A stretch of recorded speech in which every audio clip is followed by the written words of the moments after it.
Son muchos los que cuentan haber entrado en una página web llamada http://3lindmaiden.com/. Muchos dicen que es cierto mientras que otros dicen que es solo una leyenda urbana y que no hay nada de lo que temer, y quizá tengan razón, pero de no ser así, nos encontraremos ante un espectáculo macabro que nos guía a la conclusión que no existe un límite para el horror o la locura.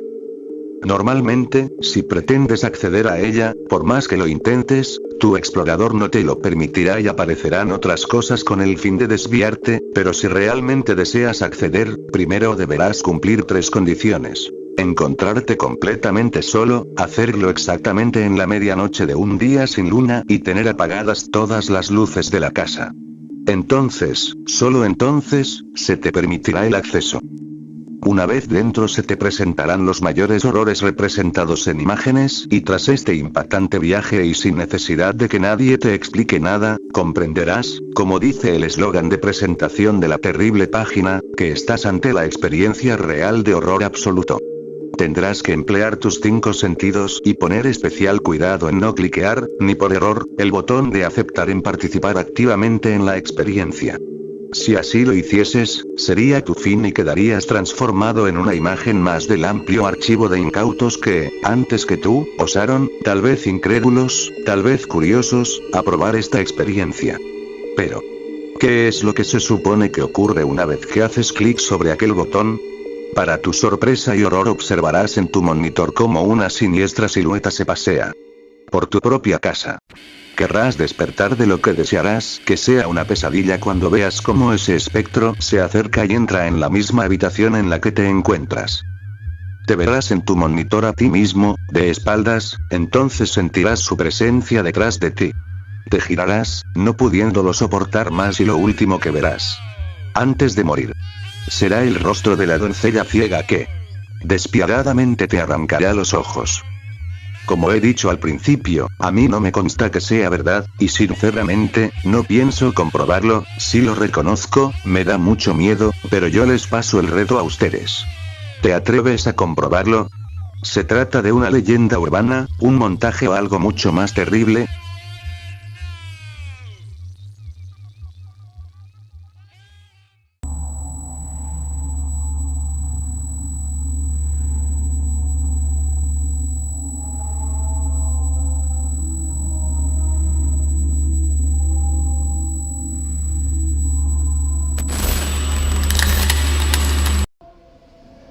En estos momentos estoy sentado frente a mi computadora, inmóvil de miedo.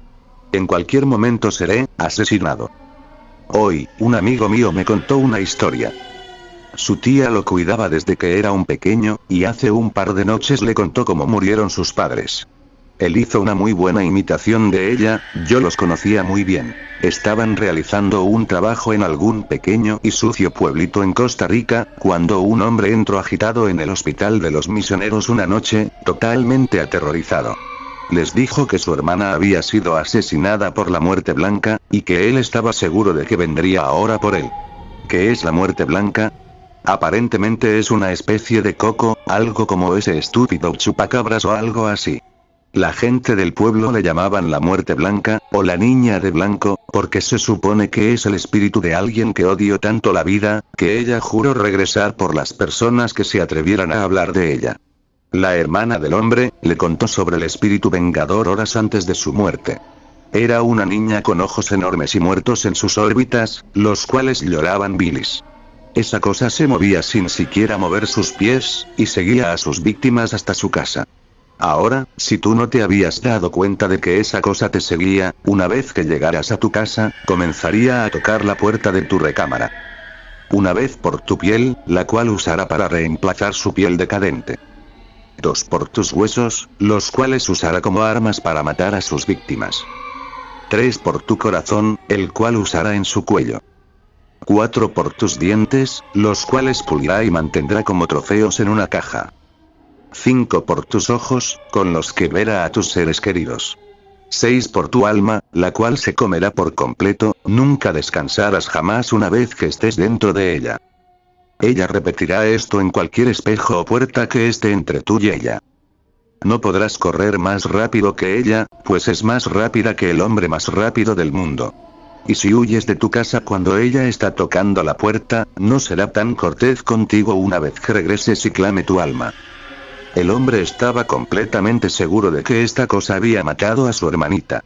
Trató de ir con la policía, pero nadie quiso escuchar. Fue con el sacerdote del pueblo, pero en cuanto el sacerdote vio a esta cosa tras de él, lo corrió de la iglesia. Resulta que esta cosa solo vendrá por ti si ves cómo ella asesina a alguien, o si alguien, quien sea y como sea, te cuenta sobre la muerte blanca. El hombre en cuanto terminó su historia, robó un auto, escapó, y nunca jamás lo volvieron a ver. Aparentemente, los papás de mi amigo le contaron a su tía inmediatamente después de que el hombre huyera de la misión, y al día siguiente, encontraron sus cuerpos destazados y sin piel. Lo más extraño de todo esto, sus cuerpos estaban cubiertos de pequeñas manitas. Su tía estaba realmente asustada y borracha cuando le contó todo esto. Él me contó esta historia a primeras horas de la mañana, después de declarar con la policía. Su tía fue asesinada anoche. Lo llamé ayer por la noche, y me dijo que lo estaban siguiendo, y que estaban tocando la puerta de su cuarto. Le dije que no me jodiera.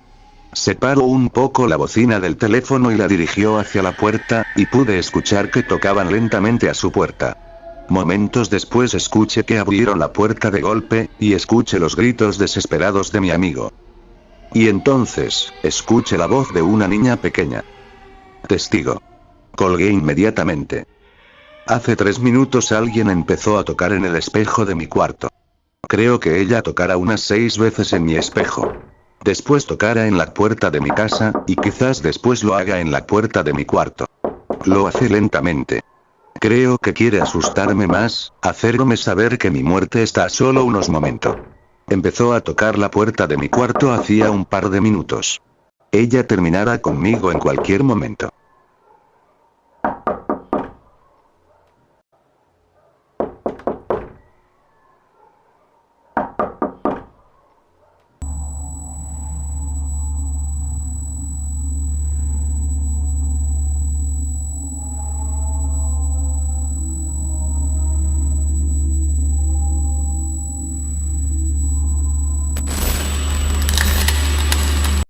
La televisión a altas horas de la noche puede resultar, por así decirlo, desolada y sombría. Seguro en más de una ocasión te habrás encontrado con insomnio a las 4 de la mañana y con la mirada perdida en la pantalla para intentar conciliar el sueño. Habrás encontrado películas curiosas que nunca volverás a encontrar u otras que ya te sabes de memoria. Comerciales de productos tan ilógicos que te preguntas si habrá alguien que en verdad los compre, o algún noticiario repitiendo las mismas malas nuevas del día anterior. No importa. Pero por lo general, llega un momento en que te preguntas por qué demonios estás despierto a esa hora y viendo basura. Y es que la televisión moderna, con sus cientos de canales en sistemas de paga, se ha convertido en algo tan monótono que ya hay muy pocas cosas interesantes. Todo está a merced de los patrocinadores, que solo buscan colocar sus productos en comerciales, sin importar lo ridículos o innecesarios que puedan parecer. Con todo tan férreamente manipulado, ya no existe esa magia de la televisión nocturna de mediados de los 90. Ese misterio que concluía en películas de horror clásicas y que te quitan el sueño, otras más con contenidos subidos de tono y prohibidos para un chico, y en otras ocasiones, inclusive algo que puede rayar en lo sobrenatural. Pero, ese no es el caso de esto. Verás, si te tomas el tiempo necesario, y cuentas con suerte, para echar una mirada con detenimiento entre la mierda que pulula en los canales durante la madrugada, puede que encuentres algo de interés. Y eso me pasó a mí. En mis experiencias durante años de insomnio clínico, he encontrado cosas digamos, interesantes, en canales de acceso público, de corte religioso e incluso señales extranjeras. De lo que les hablaré hoy, fue algo que llegó de un canal religioso. A simple vista podía parecer inofensivo. Un programa infantil llamado Amigos de la Fe, el cual trataba de interacciones entre niños y títeres que contaban historias de la Biblia y recitaban oraciones. No era malo, y de hecho lo puedo comparar con un Plaza Sésamo, Sesame Street, al que le hubiesen colado lecciones cristianas. Si han visto cosas como Los Fabulgetales, Vegetales, Superlibro o David y Goliat, ya sabrán de qué iba la cosa. Pero había algo más. Algo que de verdad te ponía incómodo. Para empezar, era un show con muy poco presupuesto y manejado por un equipo creativo que dejaba mucho que desear. En todo caso, lo que llamaba la atención eran los personajes y su manera, única, por así decirlo, de conducir. Alguna vez oí que el mensaje puede ser más o menos importante por la manera en que se dice. Y Amigos de la Fe se basa en esta filosofía, pues a diferencia de Vegetales o cualquier otra caricatura cristiana, definitivamente no se contenía para dar un mensaje.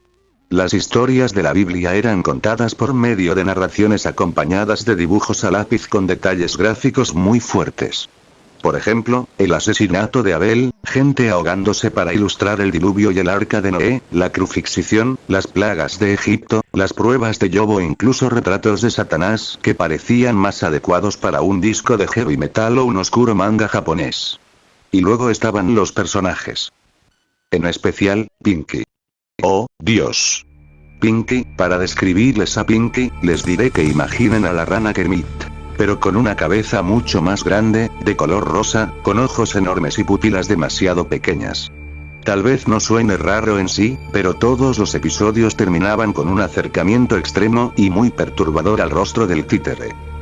Pinky era masculino, pero nunca pude descifrar si su actor de voz era hombre o mujer, porque su voz era extraña, casi andrógina y siempre se dirigía al público de manera condescendiente y de forma pasivo-agresiva.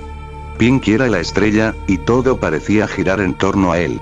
Cuando alguien tenía una duda, era él quien respondía con versos de la Biblia, aunque en ciertas ocasiones se limitaba a responder de forma caprichosa y que rayaba en lo cruel. Conforme avanzó la serie, las respuestas de Pinky se tornaron defensivas, como si el ser cuestionado le produjera una grave ofensa.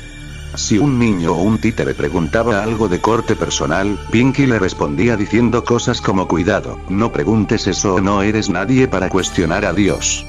Y también solía repetir esa frase una y otra vez, a manera de silenciar a alguien.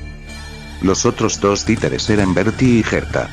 Existían otros que aparecían de vez en cuando, pero estos dos eran los únicos aparte de Pinky que normalmente aparecían en todos los episodios. Bertie era un hipopótamo azul y Gerta, una pájaro verde y esponjoso.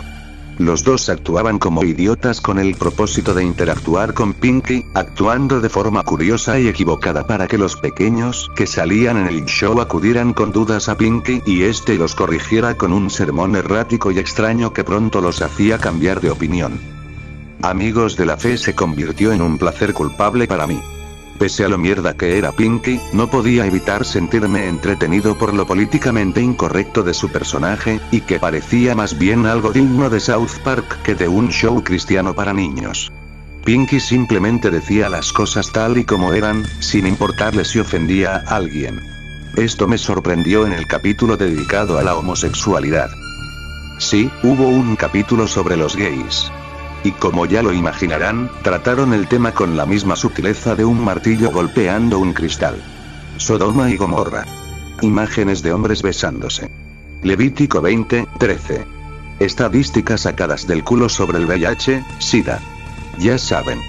Demonios, incluso Pinky comenzó de conspiranoico diciendo que las violaciones en las cárceles no eran más que un plan de Satán para convertir a los hombres en homosexuales. Lo observé riéndome de manera morbosa, al menos hasta la recta final del programa. Una niña le habló a Pinky sobre su hermano mayor, el cual recientemente había declarado su homosexualidad al resto de su familia. Pinky estalló en carcajadas y empezó a gritarle a la niña, vociferando que su hermano era un marica pecador que se iría al infierno, lo que sin duda la hizo llorar y me hizo pensar en lo jodido de ello. Esa mañana me fui a dormir preguntándome sobre el objetivo en sí del programa. Siempre fue raro, pero los últimos episodios se tornaron tan negros y maliciosos como si los hubiera escrito el tipo detrás de Padre de Familia. La noche siguiente era el último episodio, el cual tenía el título de Predestinación. Eso no estaba bien. Ya en otras ocasiones había visto programas de niños que hablaban de temas controversiales como la homosexualidad, el pecado y el crimen. Pero jamás del concepto de la predestinación. Debo admitir que, en retrospectiva, me encontraba curioso al respecto pero con una sensación incómoda en mis entrañas. Lo que fuese que viera esa noche, sin duda sería perturbador. El programa comenzó igual, hasta que Bertie apareció en escena y habló con Gerta y los niños sobre algo que había escuchado por ahí. Predestinación, decía, acompañado de un número musical y sus estupideces usuales. Y como siempre, llegó el momento de hablar con Pinky. Pinky, sorprendentemente, reaccionó a la pregunta con una actitud placentera y casi amable, diametralmente opuesta a lo que hacía por lo regular.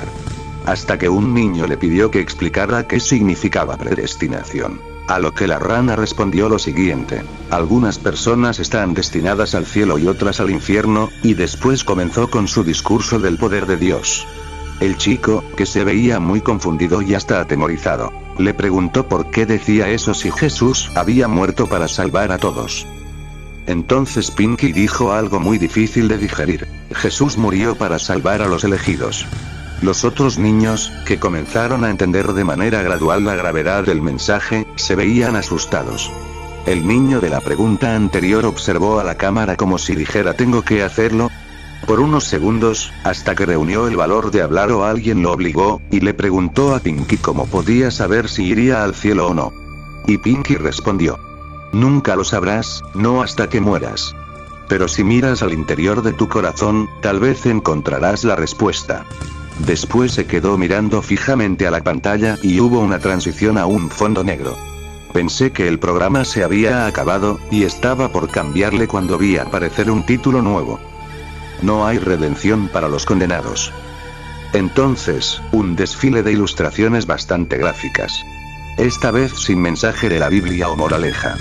Solo vistazos al destino de aquellos que no habían sido elegidos. Una pareja abrazándose antes de ser achicharrados por un muro de fuego. Gente con los pies encadenados al piso, siendo devorados por demonios. Personas empaladas en grandes estacas, con demonios voladores rondando a su alrededor. Un lago de fuego, lleno de hombres, mujeres y niños que se achicharraban lentamente. Monstruos gigantescos y horribles luchando entre sí, sacándose los ojos. La música de fondo iba acompañada de gritos y lamentos, con algunas frases de Pinky como «Esta es la cólera del Señor y me hace feliz ver a los pecadores sufriendo». Esto continuó por unos minutos hasta que finalmente hubo un corte abrupto. Esperé ver los créditos, pero en esta ocasión fue distinto. En lugar del texto ascendiente en fondo negro, apareció una toma del estudio, donde se podían ver incluso las cámaras, las luces del techo y los micrófonos. Y sin rastro alguno de los niños o las marionetas.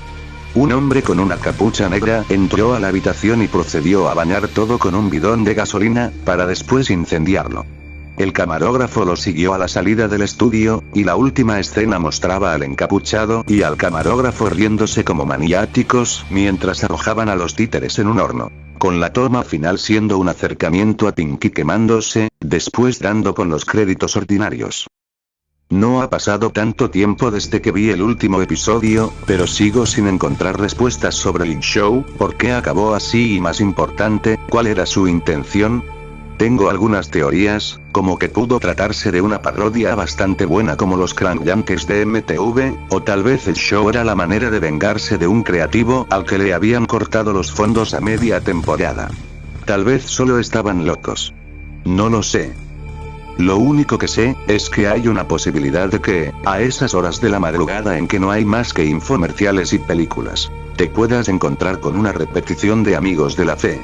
Oh, y créeme, te vas a sorprender.